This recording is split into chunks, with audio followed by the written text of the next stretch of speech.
ஓசியா 12ஆம் அதிகாரம். எப்பிராயீம் காற்றை மேய்ந்து கொண்டற் காற்றை பின்தொடர்கிறான். அவன் நாள்தோறும் பொய்யையும் கேட்டையும் வர்த்திக்க பண்ணி அசீரியரோடே உடன்படிக்கை பண்ணுகிறான். எகிப்துக்கு எண்ணெய் கொண்டு போகப்படுகிறது. யூதாவோடும் கர்த்தருக்கு வழக்கு இருக்கிறது. அவர் யாக்கோபை அவன் வழிகளுக்கு தக்கதாக விசாரிக்கப் போகிறார். அவன் கிரியைகளுக்கு தக்கதாக அவனுக்கு நீதியை சரிக்கட்டுவார்.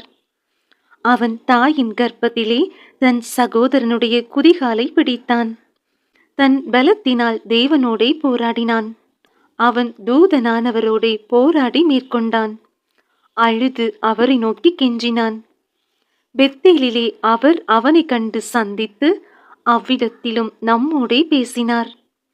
கர்த்தராகிய அவர் சேனைகளின் தேவன். ஏகோவா என்பது அவருடைய நாம சங்கீர்த்தனம். இப்போதும் நீ உன் தேவனிடத்தில் திரும்பு. தயவையும் நியாயத்தையும் கைக்கொண்டு இடைவிடாமல் உன் தேவனை நம்பிக்கொண்டிரு. அவன் வியாபாரி. கள்ளத்தராசு அவன் கையில் இருக்கிறது. அநியாயம் செய்ய விரும்புகிறான். எப்பிராயீம், நான் ஐஸ்வர்யவான் ஆவேன். நான் பொருளை சம்பாதித்தேன். நான் பிரயாசப்பட்டு தேடின எல்லாவற்றிலும் பாவமாகிய அக்கிரமம் என்னிடத்தில் கண்டுபிடிக்கப்படுவதில்லை என்று சொல்லுகிறான்.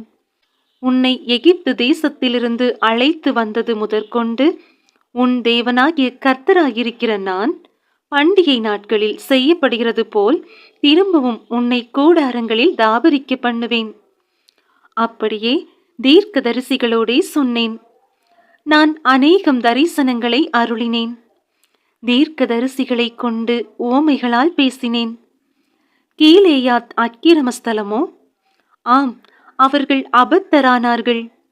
கில்காலிலே காளைகளை பலியிடுகிறார்கள். அவர்களுடைய பீடங்கள் வயல் வரப்புகளில் இருக்கிற கற்குவியல்களைப் போல் இருக்கிறது. யாக்கோபு சீரியா தேசத்துக்கு ஓடிப்போய் இஸ்ரவேல் ஒரு பெண்ணுக்காக ஊழியம் செய்து ஒரு பெண்ணுக்காக ஆடு மேய்த்தான். கர்த்தர் ஒரு தீர்க்கதரிசியை கொண்டு இஸ்ரவேலை எகிப்திலிருந்து புறப்பட பண்ணினார். தீர்க்கதரிசியினால் காக்கப்பட்டான். எப்பிராயீமோ அவரை மிகவும் கோபப்படுத்தினான்.